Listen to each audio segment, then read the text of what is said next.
Luis Alfonso Plazas Vega, coronel, ¿cómo está? ¿Cómo le va? Muy bien, hombre, Luis, muy bien. Muchas gracias por haberme atendido en tu programa. No, muy contento. Hemos tenido una entrevista para TV Venezuela y Play excelente, maravillosa además, que quedó corta, pero quedó corta adrede para aprovecharnos de esa sintonía y traerlas para el podcast. Muy bien. A ver, estábamos conversando, por supuesto, entre otras cosas, en el tema del narcotráfico y su libro, Manteniendo la Democracia. Este maestro no lo hablamos, no lo conversamos. ¿A qué se debe el maestro debajo del título? Es que coloquialmente en Colombia se utiliza mucho la expresión, como cuando hay una cosa que es muy obvia y le hacen a uno una pregunta, hombre, tal cosa, y uno dice, pero ¿por qué me pregunta esto que es tan obvio? Uno contesta, pues es tal cosa, maestro. Ah, ok.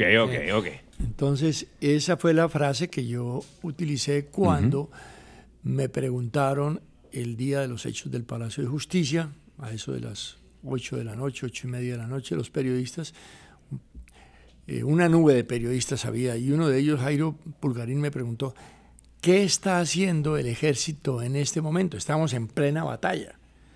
Y yo le contesté, manteniendo la democracia, maestro. Manteniendo la democracia. Ese es el título del libro. A ver, las Fuerzas Armadas en cualquier país, en Colombia, en Venezuela, se deben al pueblo, ¿no? En mi opinión, no hay algo más honroso, más digno que servir a la patria. Claro.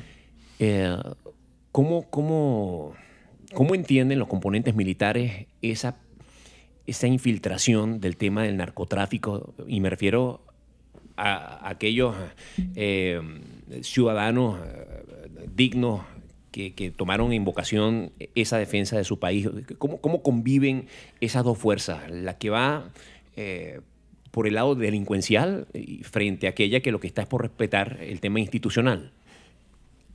Es la infiltración y la penetración del sistema comunista y del narcotráfico en las instituciones castrenses. Eso no se hace en un día ni en 2 días. En alguna oportunidad, cuando todavía no me habían privado de la libertad en Colombia, un sacerdote amigo me invitó a almorzar con un oficial venezolano.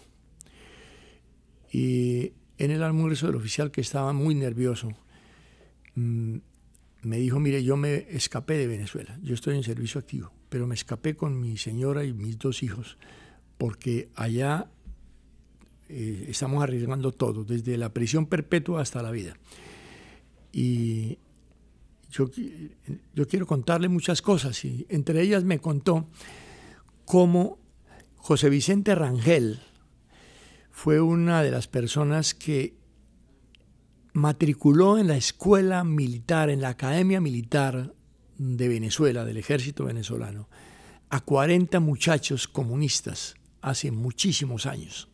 Entre ellos estaba Hugo Chávez. Fueron escogidos por el comunismo internacional. José Vicente Rangel pues era o ha sido el director eterno del movimiento al socialismo venezolano y es una persona de toda la confianza de Hugo Chávez y ahora de Maduro. Es más, fue uno de los preceptores de Hugo Chávez, pues como quiera que lo metió a la Escuela Militar de Cadetes según la información de este oficial venezolano.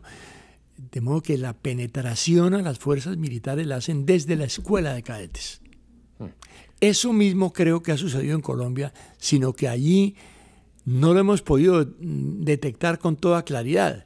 Todavía seguimos pensando que hay un poco de oficiales que están engañados, que están atendiendo pues a su obligación de cumplir con las decisiones del presidente de la República, Juan Manuel Santos, pero yo sí creo que hay mucho de infiltración desde tiempo atrás en el ejército colombiano. ¿Qué opinión le merece la forma en que Juan Manuel Santos ha tratado el tema con Venezuela? Ese tira y encoge, ese caliente y frío, a pesar de que hoy día, bueno, días recientes, Nicolás Maduro volvió a utilizar o intentar la distracción internacional pretendiendo algún tipo de disputa, algún pleito, algún desencaje con el gobierno de Colombia. Yo no puedo creer en ninguna sinceridad de Juan Manuel Santos. Juan Manuel Santos es un hombre que miente, engaña. Bueno, los colombianos lo conocemos, los venezolanos creo que en buena parte también lo conocen, tiene engañado al mundo internacional. Es que lo que está haciendo Juan Manuel Santos, como decía Jesús de Nazaret, por sus hechos los conoceréis. Está gobernando para las FARC. Esa relación entre Santos y Maduro es una obra de teatro. Entonces ellos, de acuerdo a ese libreto, son amigos o son enemigos según convenga a la isla de Cuba y al comunismo internacional, y según convenga a los beneficios económicos del narcotráfico en uno y otro país. ¿Qué opinión le merece el éxito que han tenido y que siguen teniendo estas series que tratan el tema del narcotráfico en Colombia, que han sido producidas y proyectadas a través de plataformas como Netflix?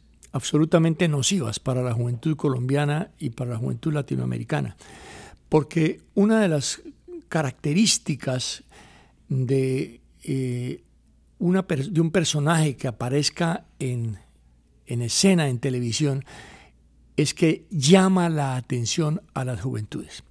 Entonces uno diría, pero es que mire cómo hablan de Pancho Villa, que cometió tantos crímenes en México.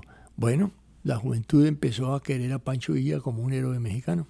Pancho Villa no era ningún dechado de virtudes. Sin embargo, hoy en día la gente en México ama a Pancho Villa. Lo mismo a Emiliano Zapata y todas estas personas que hicieron la Revolución Mexicana, que dejó tantos cientos de miles de muertos. Pablo Escobar Gaviria le sirve a un hombre, a un muchacho, a un pelado, como decimos coloquialmente en cualquiera de nuestros países, que no es nadie, porque está en una familia pobre que está buscando identidad y encuentra a una persona que pone en riesgo el gobierno de un país como Colombia y lo presentan en esa forma en la televisión. Él quiere salir del anonimato imitando a personas como Pablo Escobar sin consideración de que estén obrando bien o estén obrando mal. Sencillamente está saltando a la televisión, a la fama, al estrellato. Y entonces a los niños les llama la atención eso. De modo que las series que hay sobre todos estos narcotraficantes solamente benefician al narcotráfico y acaban con los valores y con las virtudes de la juventud. ¿Desde qué plataformas debe ser contada esta historia entonces? Yo pienso que lo mejor que le conviene al nombre de esos asesinos es que pasen que se olviden de ellos. No podemos traerlos pues aquí como los grandes próceres que pusieron en peligro la democracia de un país, porque ni la misma democracia la entienden las gentes pobres que no han tenido educación. Yo recientemente, hace menos de un año, visité Medellín. Nunca había estado en Medellín. Me encantó Medellín. Y siempre tuve en mi memoria, desde la infancia, pues aquella tragedia que vivía la ciudad en torno precisamente al narcotráfico y la violencia que azotaba a Medellín. Y Medellín fue transformada en una ciudad que no para de recibir reconocimiento, de la cual los propios locales, los paisas celebran con mucho orgullo. Ese cambio, esa transformación que tanto puede interesar a los venezolanos que puedan estar escuchando, en el sentido de que hoy día muchos pueden dar por perdida la esperanza de que el país se levante de sus cenizas. ¿Fue producto de qué? ¿Cómo fue posible? Sencillamente el señor Pablo Escobar, que era un criminal, él empezó como ladrón de carros, encontró en el tráfico de estupefacientes una fuente de fortuna y sí que la logró. Y para conseguir el beneficio del afecto de los paisas, pues aprovechó una realidad que así los antioqueños sean la raza más empresarial que tiene Colombia. Yo tengo cierta sangre paisa porque es que mis dos abuelas son paisas. Yo soy boyacense, soy nieto de dos boyacenses que casaron con paisas, de modo que yo respeto y quiero la sangre paisa, pero no vamos a pensar que a pesar de la empresa no haya diferencias sociales en Antioquia. La hay, y mucha. Pablo Escobar empezó con esa cantidad de dinero que tenía a ganarse a la gente pobre y empezó a hacer casas gratis, a hacer campos de fútbol, a hacerse amigo de la gente pobre. Y empezó a convertirse él en la persona que todos querían ser. En Medellín, en Envigado particularmente, la gente quiso muchísimo a Pablo Escobar.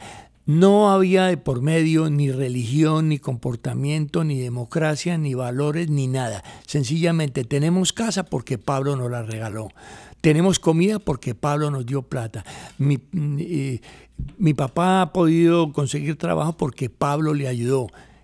Ese tipo de cosas hizo Pablo Escobar. Hizo mucho daño. Hizo mucho daño. Pablo Escobar en este momento está muerto y la gente sigue queriéndolo. En la tumba de Pablo Escobar siguen colocando flores. Esa es una realidad. De modo que esas series de televisión por las que me preguntas hacen mucho daño. Si nosotros queremos una democracia, algo parecido a lo que nosotros vemos aquí en los Estados Unidos, en donde todos tengamos la posibilidad de salir de la pobreza a base de nuestro propio esfuerzo, de que el que no trabaje no coma, como dice la Biblia, y el que sí trabaja pueda tener, gracias a la iniciativa privada, volverse rico si lo logra honorablemente. Eso no lo hemos podido conseguir en Colombia, no lo hemos podido conseguir en Venezuela, quizás logremos hacerlo. Venezuela tiene que salir de sus cenizas, como tú lo dices, volviendo por los valores, volviendo por las costumbres, volviendo, yo diría, por la ley mosaica. El libro Manteniendo la Democracia, maestro, ¿qué conclusiones puede dejar para el lector? ¿Cuál es, en su posición de autor, cuál es su mayor deseo que quede en el espíritu de aquel que lo lea? El subtítulo nos dice la parte gorda del libro. Dice, la justicia colombiana, en este caso, como violadora de los derechos humanos y el derecho internacional humanitario. De modo que en Colombia conmigo cogieron los jueces de la República y me atropellaron en todas las formas habidas y por haber, sin haber cometido un solo crimen. Hay que ver lo que hicieron conmigo. Hay que ver la forma como me negaron la libertad decenas de veces. Hay que ver cómo los medios de comunicación expresaron a Colombia y al mundo la calidad de genocida que era yo, sin haber cometido yo ningún crimen. Sencillamente, lo que no me perdonaban los narcotraficantes, que con Pablo Escobar a la cabeza, querían adueñarse del país el 6 de noviembre de 1985, acabar con la extradición a los Estados Unidos y establecer un régimen como el que en este momento está estableciendo Juan Manuel Santos en Colombia. ¿Siente usted que su reputación fue reivindicada en Colombia tras su salida de prisión? Fue reivindicada inclusive en cierto modo antes de salir de prisión, pero no ha sido reivindicada totalmente y a nivel internacional no ha sido reivindicada. En este momento, si yo voy a Europa, las personas, Alfonso Plazas, les suena el nombre, van a Google y encuentran que fue un tipo que estuvo preso por cometer unos crímenes. Y entonces no entienden bien. Y la gente entonces dice, bueno, pero si el tipo estuvo 8 años y medio preso, por algo será. Es decir, no hay una reivindicación todavía y eso tenemos que lograrlo en muchas formas. Nunca se logrará la reivindicación total. El daño que me han hecho a mí, condenándome a 30 años de prisión por un delito que no cometí, condenándome sin haberme dado en el juicio la palabra para defenderme, violándome todos mis derechos humanos, todo el derecho internacional humanitario, eso no lo va a entender nadie. La gente no cree que una cosa de esas pueda suceder, de modo que esto no es fácil. Aquí en los Estados Unidos tenemos una gran ventaja, los latinoamericanos, y es que nos abren las puertas y nos dicen, hombre, nosotros creemos que ustedes sí pueden ser víctimas de esa justicia. Es que aquí le dicen a uno en los comentarios, los americanos, que mire, la justicia latinoamericana, cualquier cosa puede pasar. ¿Qué mensaje le podría enviar usted a los presos políticos que actualmente se mantienen tras las rejas en Venezuela? Primero, no aceptar lo que en Colombia está pasando. En Venezuela creo que no.